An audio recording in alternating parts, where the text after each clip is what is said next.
Who are a few of the unluckiest people? Let's get right to it with number 8. Innocent woman wanted. Eva Lopez found her picture on a wanted poster despite the fact that she'd done nothing wrong. Lopez was stepping off a flight in Florida when her friend texted her about a wanted poster that had her picture on it. The poster said that she was wanted for theft and being a lady of the night. Lopez didn't take the poster seriously because she thought it was an elaborate joke. There was no way she could have been wanted for those crimes since she never committed them once, let alone enough times to land on a poster. However, Lopez decided to contact the number on the poster anyway and was put through to a New York detective. The detective said he knew the poster was incorrect before Lopez even called. He said that the poster had been made in error and was already removed from the police station and everywhere else it might have been pasted. He then simply wrote it off as a case of mistaken identity. The person who was actually wanted was associated with the theft of a Rolex after being hired as an escort online. The theft happened in Manhattan on August 3rd. But Lopez wasn't even in Manhattan on that date. She was in Queens. So, checkmate, detective. Police said they recognized their error when they discovered that the actual wanted person had a tattoo sleeve and Lopez didn't, which is kind of hard to miss if you're paying attention. They also said the thieving escort might have been using Lopez's photo on her social media to obscure her true identity. But the deed was done. The image of the poster was already circulating online, and people were already using it to malign Lopez's image. This was particularly harmful since Lopez works as an influencer and her image is an important part of her livelihood. So, she decided to sue the police department for $30 million in damages. Number 7. Barely missing millions. Aidan Murray got the shock of his life when he realized that he was just one number away from winning the lottery. The cash prize for the lottery Aidan missed out on, what was slightly over £156 million.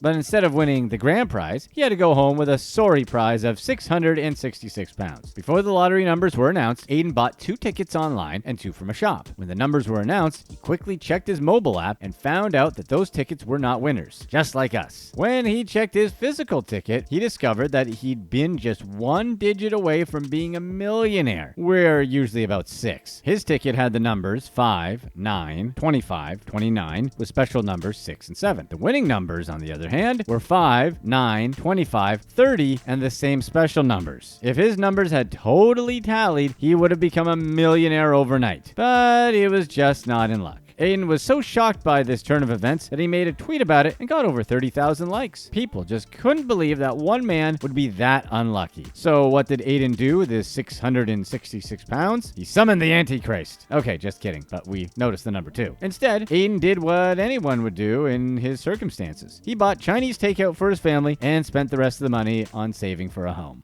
Number 6. Half for you too.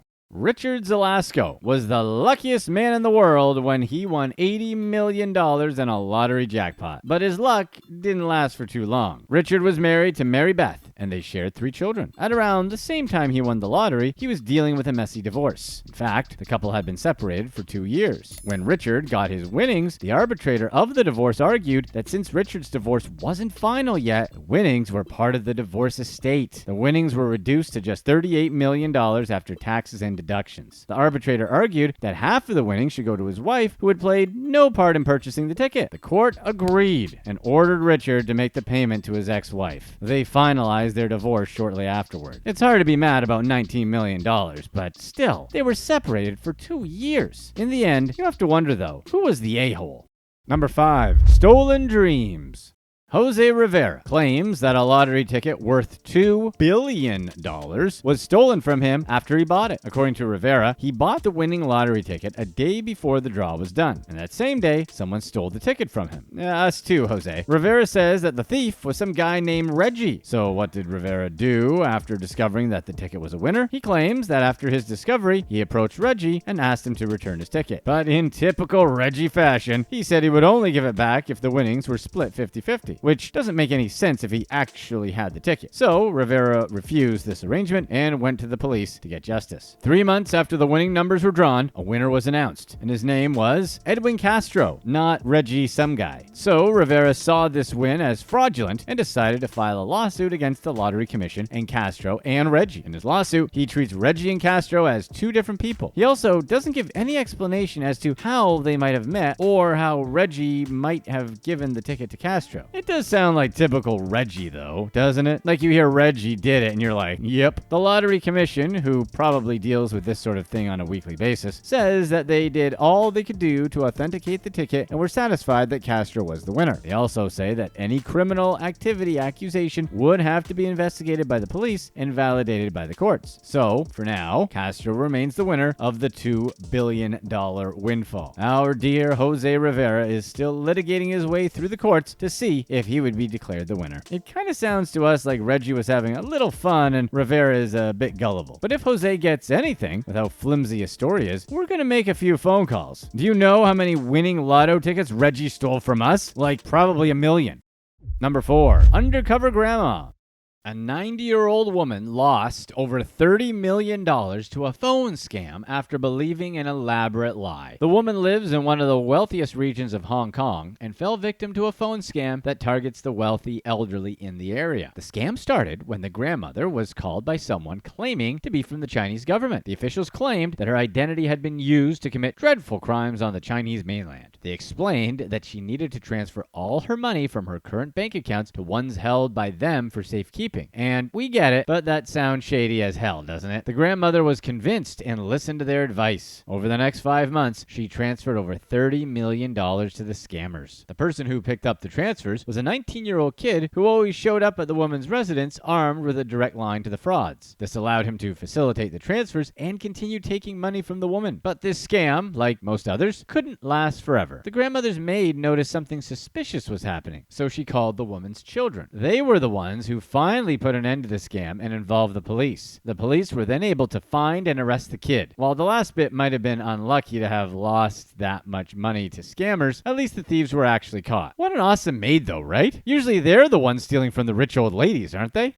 Number 3, the unluckiest couple. Martin and KayTott had the misfortune of misplacing their lottery ticket after their numbers were announced as the winning digits way back in 2001. They were able to report their loss after Camelot, the operator of the UK lottery, announced that the winner was yet to claim their prize as the deadline for claiming it drew closer. As you would expect, Camelot receives loads of false claims for missing lottery tickets and expected this one to be the same. However, when Martin called and made his claim, they thought he was most likely telling the truth. Martin knew the time and place the ticket was bought, things he could never have known if he hadn't bought the ticket. The evidence was circumstantial, but also very convincing. Ordinarily, this would mean that the Tots would get their prize and be on their merry way. In fact, Martin and Kay had already started imagining how they would spend their money. The lottery company had told them to keep quiet about the ticket and that they would be contacted after a decision was reached about what to do with them. They waited for 4 weeks, and when Camelot got back to them, they had a story to tell. The Tots couldn't be awarded their £3 million. The lottery had a policy that voided tickets that weren't reported as lost within 30 days. The Tots had only told the company about their lost ticket months after it had gotten lost. The 30-day appeal window had closed. No ticket, no £30 million taco. When the Tots were told about their sorry predicament, they could hardly believe it. When the news was leaked to the press, they were labeled Britain's unluckiest couple. They got so popular that Richard Branson, the billionaire owner of Virgin Atlantic, offered them a free holiday on his private island. He also publicly urged Camelot to pay out the prize to the Tots, but the company refused. Then, Prime Minister Tony Blair also had his say and urged the company to give the couple the cash prize. But again, Camelot refused. It couldn't go against its own policy, it said, which is dumb since they made the policy. Yet, the Tots fought on. They fought for 5 years to get the prize money, but judgment after judgment said the same thing. They wouldn't get a dime. 10 years later, Martin, displaying some impressive mental gymnastics, told the world that he was sort of glad that he had never gotten the money. He claimed that there was no guarantee that it would have made him happy and that it might have made him even unhappier. Yeah, we don't think he believed it either, but what can you say at that point? The strain that the entire debacle put on their relationship made Martin and Kay break up. So not only did they lose a massive sum of money, but they also lost their marriage. Perhaps they really are Britain's unluckiest couple. We were going to say Romeo and Juliet, but they were in Italy, right?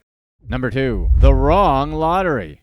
Rossi Carmina was disappointed after he bought the correct lottery numbers but entered them into the wrong draw. Rossi's scorecard showed that his numbers matched the winning ones, but there was only one problem. He'd entered the numbers for another lottery. Rossi had bought the ticket after someone told him that he was lucky. He perhaps believed that his luck would hold and let him win, and he was right. Well, he wasn't entirely right. His luck had given him the correct numbers. The only issue is that he had played them for the wrong lottery. When Rossi first heard the winning numbers, he believed that he had won and was already celebrating. He was even already contemplating buying a Ferrari, but none of that was to happen. He entered the numbers for the January 7th, 2022 Euro Millions instead of the correct January 4th, 2022 draw. When he called up the lottery, he was given the devastating news that he hadn't won anything. His winning numbers had been played for another lottery. Do we really need to say that this left him devastated? If you're enjoying this video, be sure to stay tuned right here for our past release to find out how this unlucky lady was tricked into thinking she was dating Brad Pitt. Number 1. Unfunded accounts. Rachel Kennedy missed out on a £182 million lottery prize after playing the winning numbers without funding her lottery account. Rachel had been playing the same lottery numbers for about 5 weeks, and they had never won anything, just like everyone else's. Importantly, all the time she had played those same numbers, the ticket had gone through since her lottery account was funded. However, on one sorry day, she forgot to fund her account. This meant she couldn't buy the ticket she usually played. Guess what day it was? It was the same day that the numbers became the winning lottery number for a £182 million prize. When Rachel first saw the notification on her lottery app, it showed that her numbers were the winning numbers, and she was over the moon. She immediately told her mother and boyfriend, Liam McCrowan, about the happy news. Liam was an economics major in college, so he had already started spending the money in his head, thinking his girlfriend was now a millionaire. Unfortunately, that wasn't meant to be. Rachel called up the lottery company, and they told her that yes, her numbers were the winning numbers, but she hadn't actually bought a ticket. That meant she had won nothing. In fact, the ticket had been recycled 5 times and then sold to someone in Switzerland who won the prize. Liam was so shocked by this news that he shared it with Twitter. He posted a screenshot of his girlfriend's lottery app and the notification saying she had the correct numbers. The tweet immediately blew up and got over 30,000 likes. People couldn't believe it. But it just goes to show how unlucky people can get. So what about the so-called lucky numbers that Rachel kept playing? Is she still playing them? The answer is no. She's since changed the numbers as she claims that they are now unlucky numbers. We knew a guy who'd been playing the same lottery numbers for 3 years. They were his anniversary. He's romantic like that. Imagine his wife's face when their anniversary numbers came up and their ticket had different numbers on it. He's still on our friend's couch. Back in 2018, Kelly Christina said Brad Pitt reached out to her regarding a charity benefit to help victims of Hurricane Katrina through his foundation called Make It Right. Kelly and Pitt struck up a business deal on their own. This deal included Kelly making arrangements for 5 events and speaking with the public about raising funds for the foundation. In return, Pitt promised to make an appearance as long as he was paid $40,000. For Kelly, Brad's appearance meant everything. People would literally throw money at the organization if Brad Pitt so much as breathed in the room. However, days before the event, and after the $40,000 went through, something would come up and Pitt would have to cancel. However, it was never about the money. You see, in Christina's eyes, she and Brad formed a much deeper connection, one that went far beyond raising money for Katrina victims. They were in love. Kelly is quite an accomplished woman by several metrics. She ranges from an astute public speaker to a best-selling author. In addition, she runs a medical company called KD Staffing. She's a highly sought-after professional who plans to expand her business even further. All she wants is to make a difference in society. Christina's humble life began in the restaurant industry. She liked the business and decided to pursue her studies in hotel and restaurant management at the University of North Texas. She launched a medical firm in 2007 at just 30 years old. We're not sure how she went from restaurant worker to hotel management to medical staffing. Still, Christina was making a killing. Her business opened up just before the 2008 recession, and through all the highs and lows, Christina still came out on top. She even found time to write a book.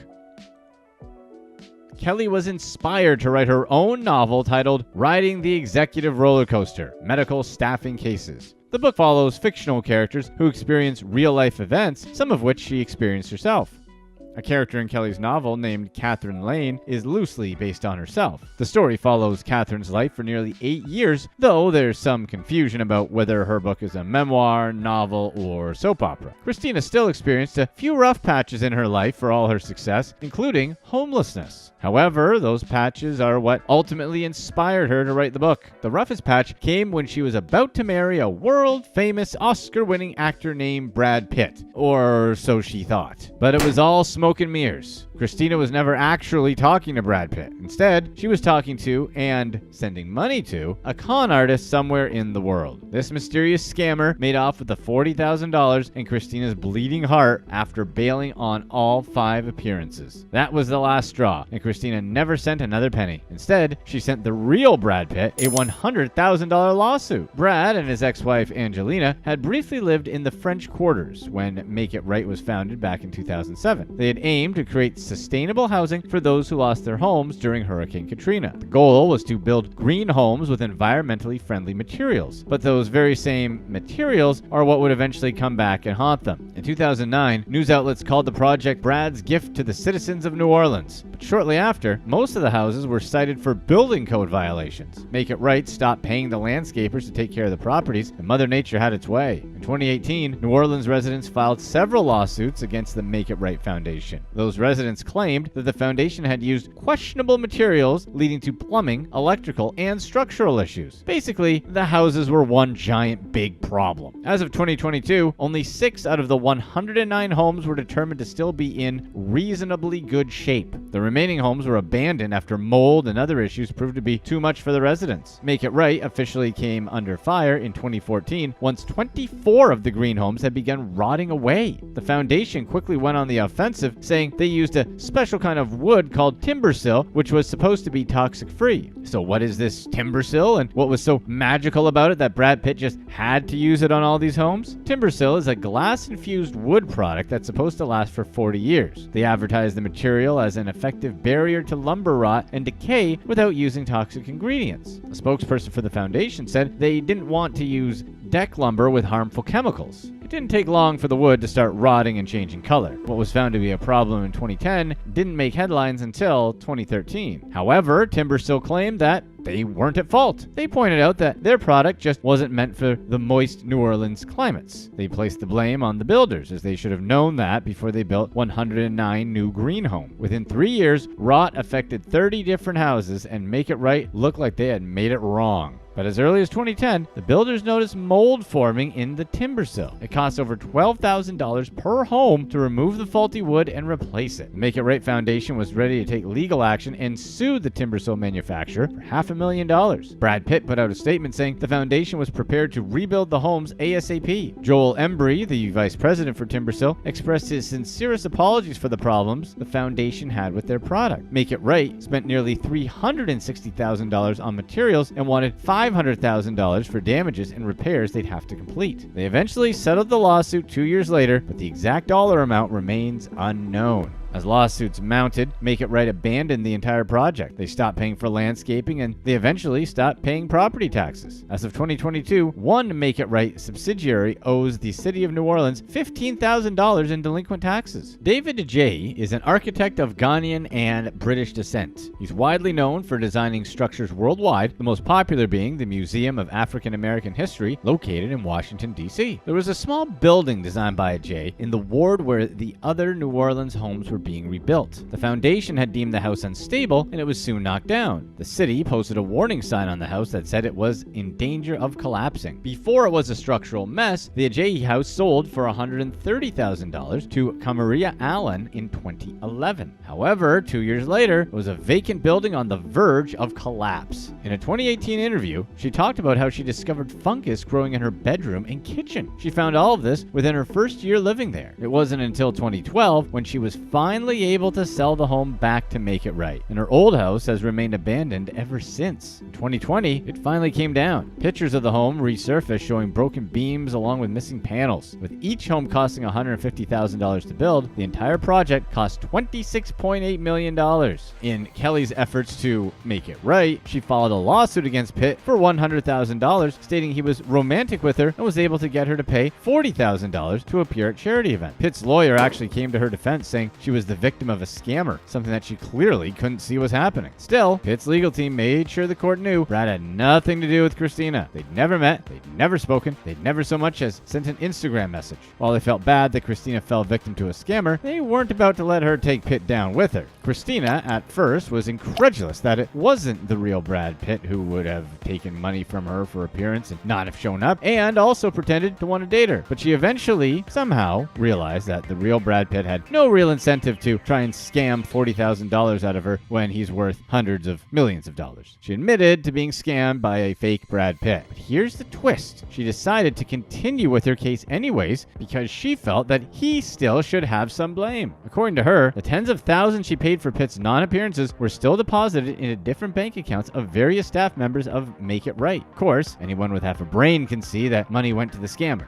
because why would the fake Brad Pitt continue to scam if she kept sending money to the wrong bank account? Christina also wanted to bring to light, in her words, quote, fan collections and donation relationships with Hollywood stars. She thinks that the shady activity between fans and Hollywood stars has been going on, quote, under the radar, and it needs to be brought to the light. In her mind, Brad Pitt and Hollywood stars like Pitt should make an effort to protect their fans from online scams. Brad Pitt ultimately emerged victorious in his efforts to get the $100,000 lawsuit dismissed. Unfortunately for Christina, she's still out the $40,000 she paid to meet Brad Pitt. That scammer to this day is still unidentified. Click to watch one of these next videos. Let us know in the comments section what you'd rather do if you won a giant lottery. Take the annuity or take the lump sum.